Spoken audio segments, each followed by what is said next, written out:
boys and girls, it's me, and I'm here with Berwin in the repair lair. And what we're going to do today, I can honestly say without hesitation that Berwin, although he's being a good boy, is completely disinterested in what we're about to do. So I'm going to put him down, and he's going to explore the basement a little bit. And what we're going to do today is we're going to work on that 600 series trans-oceanic chassis, and particularly the cord reel. I told you in part 5 that the cord reel can be a little bit of a problem, and there's actually two distinct things that could create a problem. So we're going to get to that right now. Okay, here's our chassis that we've been working on. The cord reel is on the back, right there. So let me explain what I mean. Oh, there's Mrs. RW checking in on me. Let me explain what the two problems are. The one problem is that sometimes, now you see these on eBay sometimes for sale, or you go to a flea market or a ham radio or antique radio swap meet, and you find these missing. And there's two reasons why. One is, and now actually, again, like everything else on this radio, you see how this is springing back real nice? Okay, this goes out through a hole, this right angle plug, by the way. This is the correct 90-degree right angle plug, and the reason why it's the correct one is that it has to fit in the side here. Let me turn it around so you can see a little better. On the side of the chassis, there's a socket that this guy plugs into, and it turns a switch, so it allows the radio to be played on batteries, thus the right angle plug.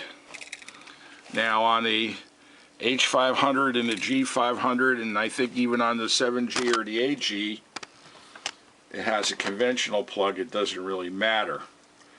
Okay, but it can't be one that has the big wide blade on one side of it. It has to be an old school plug where both of the prongs are the same size, like similar to this one here.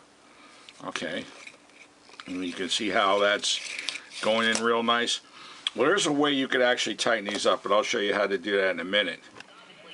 Okay, right now I've got the radio plugged in. I've kind of connected a makeshift antenna going to one of my outdoor antennas, just so I could play it. And I just have it on the broadcast band right now, and it's on a local sports station. They're picking the games for the weekend, who's going to win and who's not going to win. But here's the problem with the cord reel. Now here's the wire where it's plugged in here. Now watch what happens if I pull this out.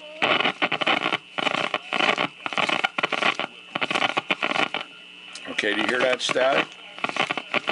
Okay, there's a reason for that. This one isn't particularly bad, but sometimes these things get so bad, in fact, that the radio could just be sitting here and idling, and no matter where the position of the cord is in relationship to where the radio is placed, the static is constantly going on. So that's problem two. So let me show you how we can get rid of both of those problems.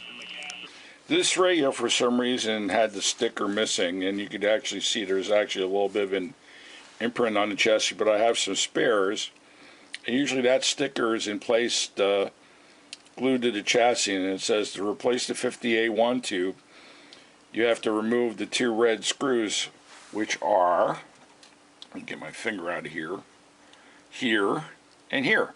So you take these two screws out, and that'll allow you to access the get at least the cord reel out of the way. But we're not worried about the 50A1 tube right now. We just want to get the cord reel off so we can service it. Okay, that's one.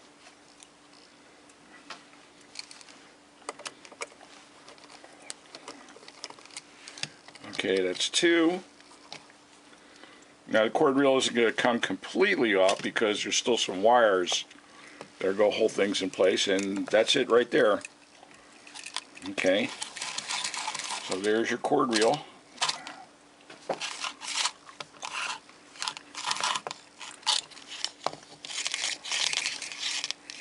Well, this one's actually really good tension-wise. Okay. Alright, so what we're going to have to do next is we have to separate. This is actually the metal part that's holding this on is actually like a surround. And there's two screws. There's one up top here and a second right here on the bottom. So what we're going to need to do is take these two off. But when we do, we have to be careful because on the side that's in the back where you don't see it, okay, so basically not where you're looking at it, but from the back where it's facing the speaker, this is where your spring is right here. Let me get my finger out of the way. Okay, and it's basically just flat spring stock. We must be careful to make sure that we keep some pressure on here. You know, when we take this apart, you want to at least have a thumb or a finger, or if you have a small clamp, if you wanted to use that just to hold this in place while we get this apart. So otherwise the spring might pop out and it's going to unwind, and then you're going to have, you'll probably be exercising some bad words, let me put it that way.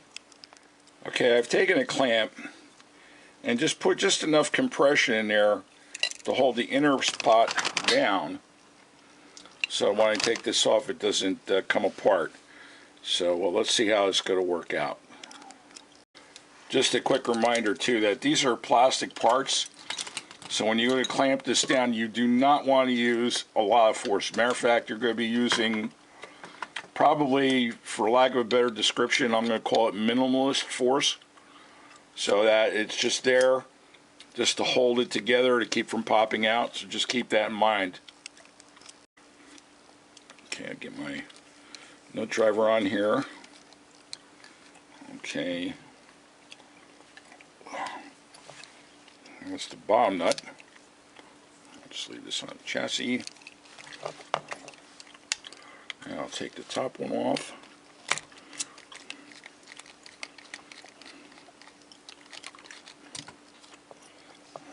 Okay.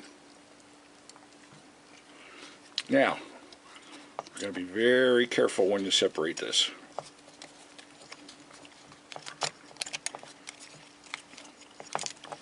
Okay. Okay, this side is usually not a big deal. But now, this is a good time to explain what's going on. See this guy? Now, someone actually tried to quiet this down here, and I'll explain. You have each side, there's a little copper clip, similar to this.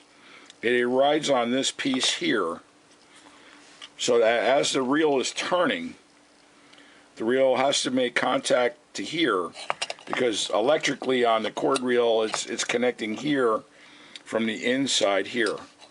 Okay, if that makes sense. So this is actually where this is. Let me get the pointer again. There's actually electrical contact on both sides. So there's one here, and there's a second one on this side. Get this one off. Okay. Alright, so there's the other side. And of course now you see why I've got the clamp on there. Otherwise that spring is going to pop right out there. Alright, so anyway, first things first, while I got this clamp still on here, what you need to do is you got to take this terminal here and this terminal here and get in here and clean it with something.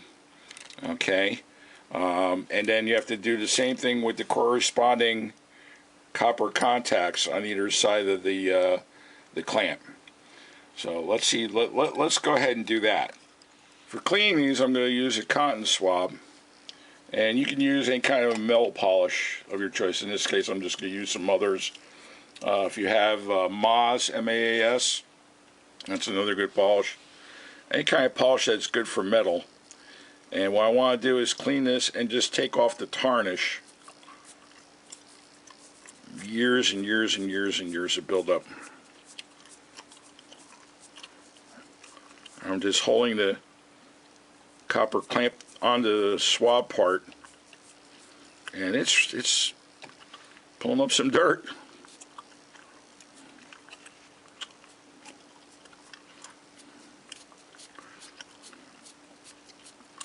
Make a nice clean contact. And for the wheel,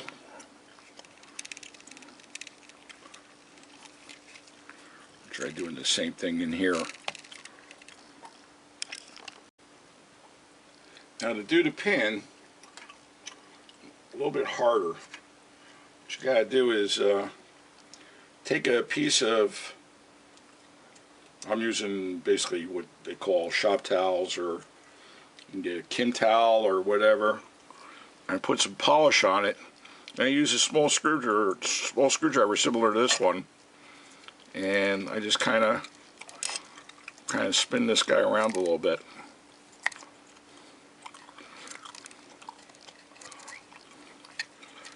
And work it around.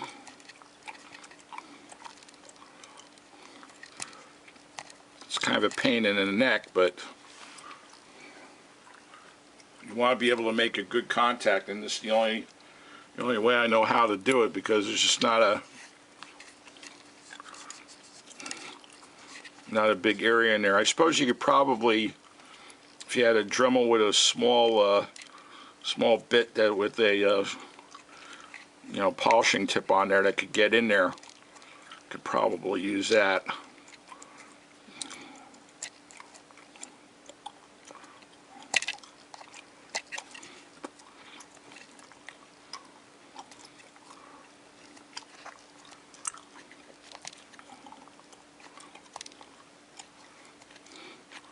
You just have to keep doing that and just go back and forth, and you just go in there and look and see if it's starting to clean up. Well, all I know is the cleaner you make that surface, the quieter it's going to be, and it's going to make a good contact in the end. I forgot to mention, this is also the side with that has the spring on it. I mean, you can physically remove this, but if you do, you got to watch, because then the spring's got to pop out. So that's why I was in here doing this one by hand. The other side, where it faces the back of the chassis, this one can come right off, and it's much more easier to access and clean than the other one.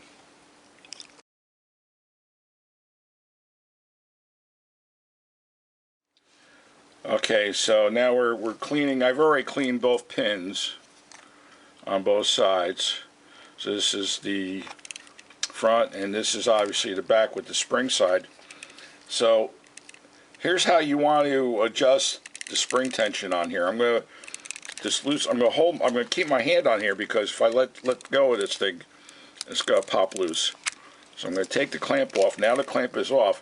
Now if I let go of it, it's going to want to, as I'm holding it, or if you have one of these and you have this in your hand, just like I have here, and it's facing you, if I were to take my two thumbs off of here, it would want to it would want to spin counterclockwise, okay, or actually spin clockwise.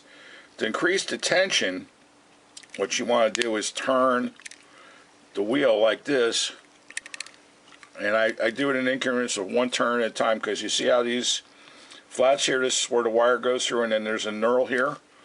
I just turn this one turn, okay. And now I'll make this wheel a little bit tighter now. Okay. Let me put the clamp back on here just to hold it in.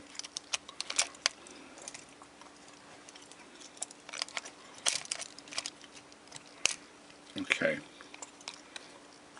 You just want to have some tension on it. You don't want to over tighten it. And now we should be at the point where we start putting this back together. Now there is one more thing we need to do before we start putting it back together. You will need to lubricate the two pins on either side. This pin here, as well as this one here. Okay. And to do that, what I like to use, and I've had a lot of success with this, I have a petroleum-based grease that was intended for use on robotics and automation. You can imagine that for pneumatic cylinders. I put some on this tip, and what I'm going to do is I'm just going to wipe some on the outer surface of this, and then when I slide the contact on, or actually I can even do this, I'll put it on the, put some on the contacts of the, what's actually going to make the contact as well. If you can't get anything, can't find a grease like this, an alternative I think that would probably work would be Vaseline. Okay, so that'll be easy, especially if you have a young one in the house. There you go. Okay, whoop, let me get it in the camera so you can see. Okay, don't need a lot, just a little bit to coat it. Okay, and now when this gets sprung back and forth, it should have a nice amount of tension, as well as make a good contact, and then we'll have to listen to any static when we pull the cord. As you put this back together, I did this on purpose so that you don't make the same mistake that I do. I've already got the clip back in place. This is for the back side. And then we have these covers right here and here. And each cover has two little notches. Now one's kind of wide and one isn't. This wide slot, which is on top here, is meant for this little hook. The light is probably not doing this thing justice. There's a molded loop here, and that's where the wide spot's supposed to go. And if you put that on there, okay, and then the other side is for the wire, you can put this on 180 degrees off, which I did, is what I did here. So I wanted to show you this, so make sure that you've got that on right before you put that on there, or else you're going to be stuck with this and then you have to pull this out again. Okay, so I've just took the wire back off and reversed it, and you can see now I have that cap on the way it's supposed to be. And now I can rotate this and then put the pieces back together for this side, which is actually going to face the back of the chassis. Okay, I've just put it back together like so. I put the two screws in. So it should look something like this. Let me pull the plug out of the way so you can see. Okay. But as I have this here, these are the two fingers that are going to screw into the chassis here. Well, it just has a little tab sticking out the bottom. Right about there. I don't know if you're picking that up with my pointer or not. Okay, so that's got to go on the bottom, and then the screw goes in through here. And then there's a white part on top here. And also the mating part in the back. They go together. The cord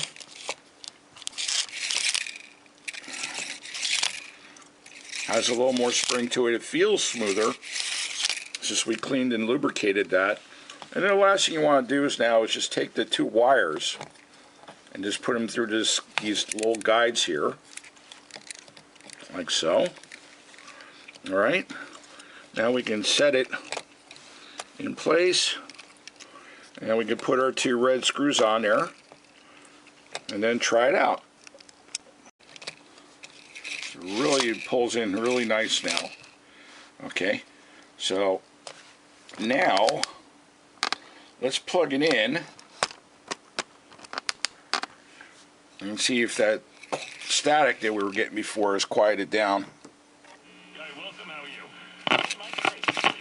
Oh, still a little bit there. Static. I will say though, it's not as bad as it was before though. Now that it's clean, I think as I keep working it, they'll probably improve and get better. So, anyway, there's it for the cord reel. At least it's quiet while sitting there idling, so that's the important part anyway. Okay, well that's it for today. I hope that was helpful. I'm a little surprised that I couldn't get that cord reel completely quiet, but it is better than what it was before. But where it really gets to be a problem is when it's actually sitting there and the contacts are so dirty on the thing that it just is just sounds like you're in the middle of a thunderstorm listening to your radio, and that's not the case with this. So I did make it a little improvement on here, but also, you know, again, this radio that we're working with here doesn't have a lot of hours on it either. But the cord reel is better. It's got a little more tension on it now. Not that it didn't have it before, but I was able to give it one more turn as you saw, and it's a little bit better. Before I go, I want to thank everybody for the nice comments I've been receiving lately on different things. So feel free to comment, even if it's something you don't like. It's okay. I take everything in, you know, I have a thick skin. I take everything in vain. I just with a grain of salt. Basically, it's just there. I want to do whatever I can to improve my page, and although I haven't made a lot of videos lately, the ones that I do make, I want to make them better. I don't want to just keep pumping out videos for the sake of making videos that I see a lot of people doing. But I want to get better. I don't want to just get by. So I need your help, and just let me know what you like and what you don't like. Take care. Bye.